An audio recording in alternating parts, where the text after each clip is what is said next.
When hearing the word bee, most people tend to imagine that these animals are nothing more than simple honey-producing insects that live in hives and fly around looking for flowers and stinging humans. However, this view could not be further from reality. That's because behind the tiny size of these small creatures lies a high level of organization, communication, and collective intelligence that rivals complex systems created by humans themselves, along with many incredible facts that remain unknown to most people. From colorful honey to impressive teamwork behaviors and truly unusual species, these are exactly the kinds of fascinating facts about bees that we have gathered to present in today's video.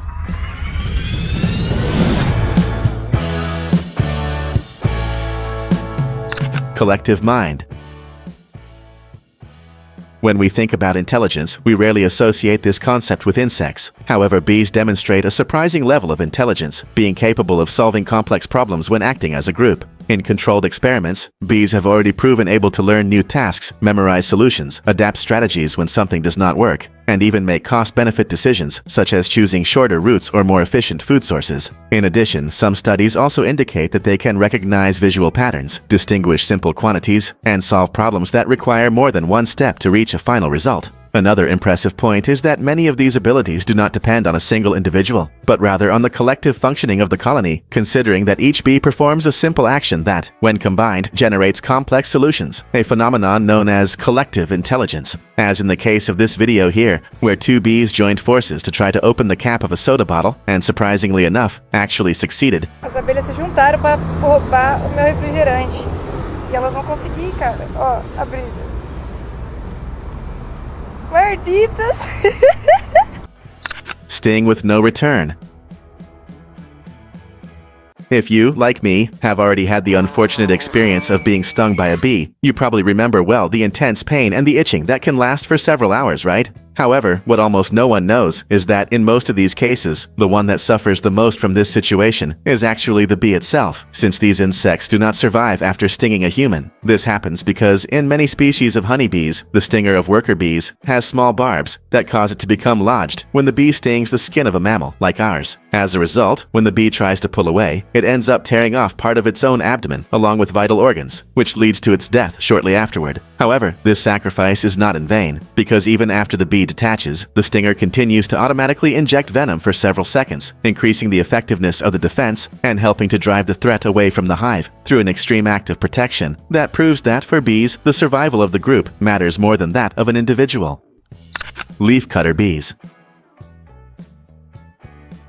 You have very likely heard of, or at least at some point in your life come across, the famous leafcutter ants, which spend most of their time collecting plant leaves for their survival, right? But would you believe it if I told you that there are bees that also carry out this leaf-cutting process in nature? Commonly known as leafcutter bees, these small solitary bees are characterized by cutting petals from flowers or small pieces of leaves to build their nests, which can be established in existing cavities in wood or excavated burrows in the ground. Once the hole that will serve as the nesting site is chosen, these bees line it with the leaf fragments they have cut. Each of these individual chambers will house an egg and a mixture of pollen and nectar that will serve as food for the larvae as they develop. After all of this, the leafcutter bees then seal the entrance to these sites, ensuring the safety and protection of the larva during its early stage of development.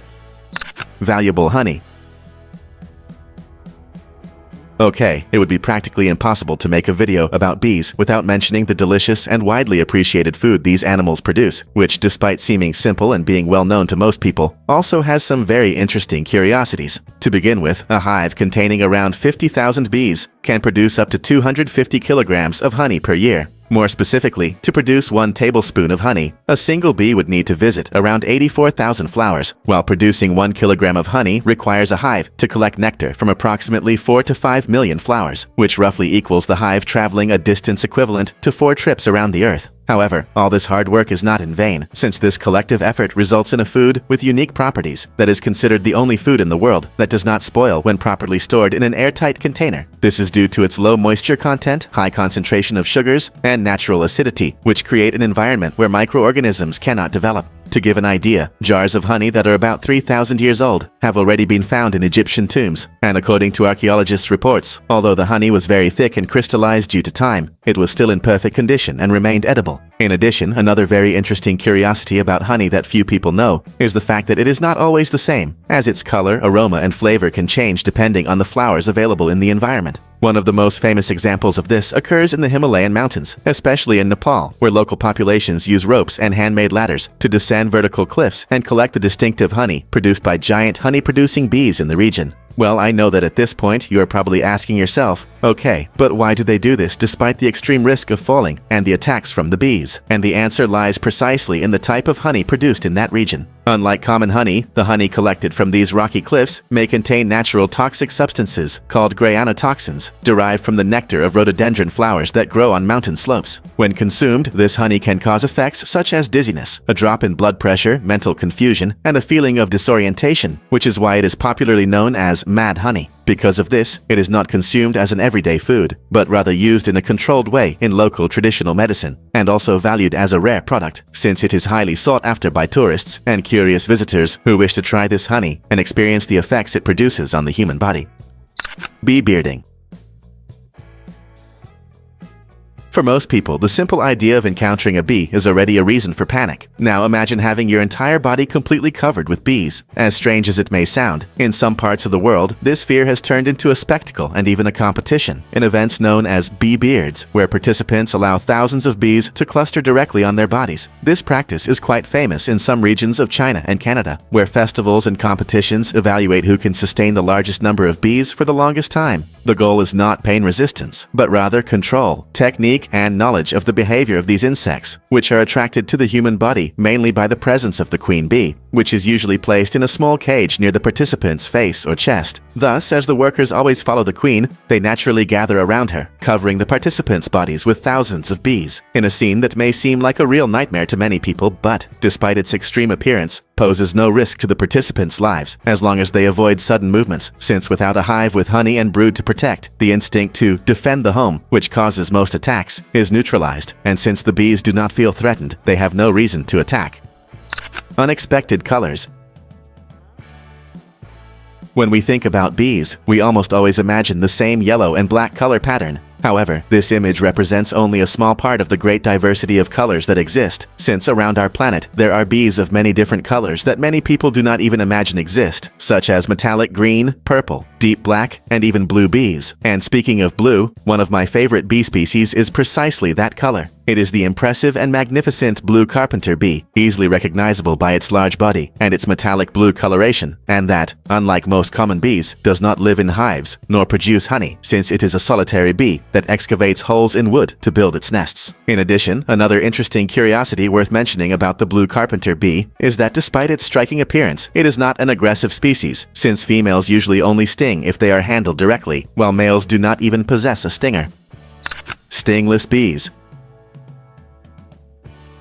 Well, and if bees of different colors are already capable of drawing attention right away for going completely against the patterns we are used to seeing out there, in the case of the bees we are about to see now, this is certainly no different. That is because now is the moment to talk about stingless bees, species that are very common in tropical and subtropical regions, especially in South America, but that are unknown to a large part of the population. Technically speaking, these species do have a stinger, but it is vestigial, atrophied, and non-functional. This means that during the evolutionary process, these bees lost the ability to use the stinger as a defensive weapon, making it incapable of piercing human skin or injecting venom like more common bee species do. For this reason, they resort to light bites, sticky substances, or simply fleeing when they feel threatened, which is a characteristic that completely differs from the relationship between bees and human beings that we usually imagine, since as they do not pose a risk of stinging, the handling of these bees is much safer, even in urban environments and near children, and in some traditional practices, it is even very common for honey to be removed directly with syringes and without any clothing or protective method, since there is no danger of defensive attacks from these animals. Bees everywhere. Bees that cut leaves, bees of different colors, and even stingless bees. Looking at it this way, you might even be thinking that the world of these small beings must be immense and extremely vast. But regardless of the grand numbers you may be imagining, I can say that this scale is much larger. This is because, currently, science recognizes around 20,000 species of bees, distributed across virtually all continents, with the exception of Antarctica, but with the clear idea that this number tends only to grow, considering that with each passing day, new species continue to be discovered. However, However, the diversity of these animals is not only in the species, but also in the number of individuals, taking into account that, even though the task of discovering the total number of bees on the planet is impossible, some estimates indicate that there are currently more than 90 million active hives around the world, which gives us a small sense of the quantity of these animals, especially if we take into account the fact that most bee species on the planet do not even produce honey or live in hives, but are instead solitary bees, which makes this number even greater. Winter reserve. Another very interesting curiosity related to bees, but that many people are unaware of, is the fact that honey is not produced all year round, and there is a very simple reason for this. To produce honey, bees need flowers, and since most flowers do not bloom in winter, these insects need to adapt. And for this reason, during the warm seasons, when flowers are abundant, they produce large quantities of honey and store it. In this way, when the cold arrives, bees stop leaving the hive and remain clustered together to conserve heat and save energy, surviving exclusively on this stored honey. However, the most interesting detail of all is that, as a safety strategy, bees always produce more honey than they consume, and it is precisely this factor that allows beekeepers to remove part of the honey without compromising the colony, as long as the management is done correctly. Smoke and control. When someone sees a beekeeper at work, one of the first things that certainly draws attention is the smoke used, and which, contrary to what many people think, does not serve to drive away the bees, but rather to calm them, considering that the smoke directly interferes with the hive's chemical communication, making it difficult for alarm pheromones that would indicate danger to be released. In addition, the presence of smoke causes many bees to start consuming honey quickly, as if they were preparing to abandon the hive in case of a fire. In this way, handling these animals becomes much safer, since with a full abdomen, the bees become less agile and less likely to attack, with an effect of calmness and inactivity, similar to that feeling of laziness and the urge to take a nap that we human beings usually feel after lunch. Informative dance. Well, if there is one thing that has already been more than proven so far, it is the fact that bees can literally be considered some of the most intelligent and organized animals in the world. And another example that makes this very clear is their informative dance. This is because when a bee finds flowers somewhere, it does not return to the hive only with nectar, but also with information. And to transmit this information, these insects use a specific dance that conveys several important details about that food source. For example, the position of the bee's body during the dance corresponds to the angle between the sun and the food source in the external environment, while the duration of the dance indicates distance, meaning that the longer and slower the sequence of movements, the farther away the food source is. To conclude, another impressive detail is that, according to studies, this dance also indicates the quality of the food source. So the better it is, the more intense and repeated the dance will be, allowing the hive to focus its efforts exactly where it is worthwhile and attract more bees to a specific location. Bees loved and wasps hated. For most people, bees and wasps seem almost the same. Both fly, sting, and cause fear. But then why are bees usually admired, while wasps are disliked by most people in general? Well, the answer to that is quite simple. Bees produce honey, are essential for pollination, and rarely attack, since in most cases they sting only in extreme defensive situations, and in many species the sting happens only once. Wasps, on the other hand, in the vast majority of their species do not produce honey, can become aggressive easily, and defend their nests with repeated attacks, because they have smooth stingers that allow them to enter and exit the skin repeatedly, injecting venom with each attack. So yes, if one day you see a confrontation happening between these two insects, you already know who to root for. Extra stomach. Have you ever, at some point in your life, been in that situation of being at a party full of delicious food and suddenly had that thought pop into your head? Man, I wish I had an extra stomach so I could eat more. Well, while for us this is just a dream, for bees it is a reality. That's because in addition to their digestive stomach, these insects also have an extra stomach, known as the honey stomach, which is not used for the bee's nutrition, but rather for transporting liquids. In this way, when a bee collects nectar or water, this material is stored in this separate stomach without being digested, allowing the bee to travel long distances, carrying the contents intact to the place where they will be used. Producing honey. From time to time, some videos and images circulate on the internet showing bees expelling something from the rear part of their bodies, often accompanied by the idea that this would be honey. However, if you ever see a bee doing this, don't even think about trying that substance because it is definitely not honey. In reality, bees are extremely hygienic insects, especially inside the hive, avoiding defecating indoors whenever possible, in order to keep the environment clean and free from contamination. However, when they are out in the open, the situation is different. Oh my god! Okay, but if that isn't honey, then how is real honey produced? Well, it all begins with the collection of nectar from flowers, which is stored in the bee's extra stomach, as we have just seen. After that, upon returning to the hive, this content is transferred mouth to mouth, in a process in which one bee passes the liquid to another. In this way, it is gradually modified, losing water and receiving enzymes that transform its composition, causing this liquid, over time, to actually become the honey we know, which is eventually sealed into the honeycomb cells with wax. Natural geometry. Honeycombs are famous for their perfect shape, made up of nearly identical hexagonal cells, and for a long time, it was believed that bees built these structures directly in this form, as if following a mathematical blueprint. However, the real explanation for this shape is a bit different. This is because when bees begin building the comb, they initially mold the wax into rounded shapes. However, as multiple cells are constructed side by side, this wax, which is viscous and malleable due to the heat generated by the beating of the bees' wings as they work, undergoes equal pressure from all sides. As a result, the cylindrical walls that are touching begin to merge in a process very similar to what happens with soap bubbles in water. A single isolated bubble tends to be round, but when many come together, they adjust to one another and end up forming hexagonal patterns, which is exactly what happens with honeycombs. 5 eyes. Another curious anatomical detail about bees that many people are unaware of is the fact that these creatures have 5 eyes. That's right, as if having an extra stomach weren't enough, these insects also stand out for possessing 5 eyes. 2 large compound eyes located on the sides of the head, made up of thousands of tiny units that detect movement and help with orientation, while the other 3 eyes, smaller in size and located on the top of the head, function as light sensors that help stabilize flight and provide a sense of direction. The queen selection.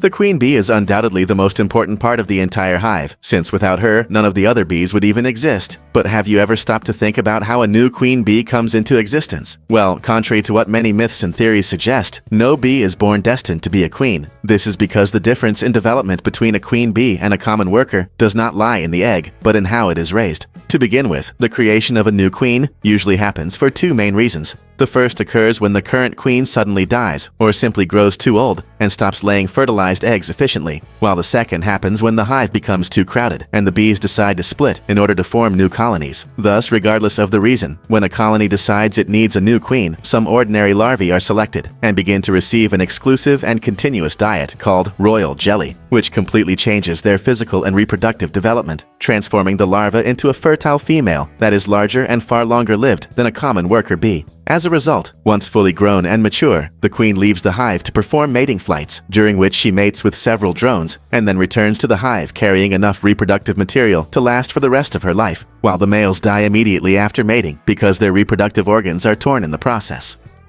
Collective attack. Well, I don't know about you, but after thinking about the possibility of a confrontation between bees and wasps, I have to admit I felt a bit sorry for the bees when considering the size disadvantage they would have. Okay, I know that not all wasp species are larger than bees, but imagine, for example, what it would be like for these small insects to face an Asian giant hornet. In that case, bees would certainly have no chance, right? Well, not exactly. This is because, once again demonstrating the power of teamwork, some bee species have developed a surprising strategy to deal with these invaders. And instead of stinging, they gather en masse around the wasp, forming a living ball. Inside this ball, hundreds of bees intensely vibrate their muscles, not with the goal of crushing the enemy, but of rapidly increasing the temperature, so that the heat rises to a critical level that is too high for the wasp to survive, yet still tolerable for the bees, ensuring their survival.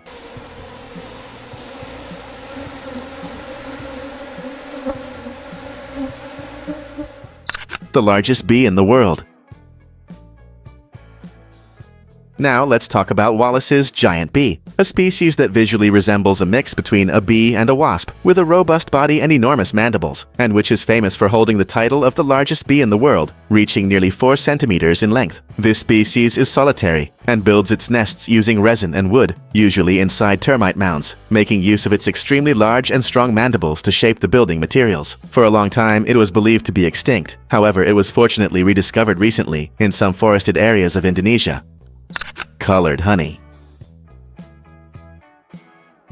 And to wrap things up, let's tell a story that is, to say the least, quite curious when it comes to bees. In 2012, beekeepers in the Alsace region in northeastern France came across something unprecedented: hives producing blue, green, and even purplish honey, something that simply does not exist in nature. At first, no one knew what was happening, since the bees appeared healthy and everything seemed normal. The mystery only began to be solved when the beekeepers decided to follow the bees' flight paths and discovered that they were flying to a nearby biogas plant, where sugary waste from an M&M's factory was being left exposed. Attracted by this easy source of sugar, the bees began collecting this material instead of flower nectar. And because honey directly reflects the origin of the collected food, the dyes ended up being incorporated into the final product, resulting in what became known as colored honey, which, despite its very interesting appearance, was also unfit for consumption. For this reason, once the cause of the situation was identified, the company responsible was required to isolate these residues to prevent the bees from accessing them. And what about you? Do you know any other interesting facts or curiosities about bees? Share them with us in the comments below. Well, that's it for today. Thanks for watching, and see you next time.